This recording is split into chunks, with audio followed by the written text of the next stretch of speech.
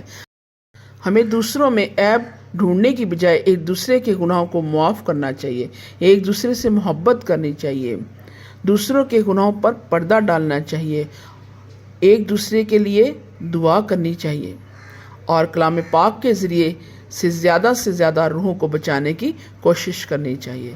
خدا آپ سب کو اس کلام کے وسیلے سے بڑی برکت دے، آمین۔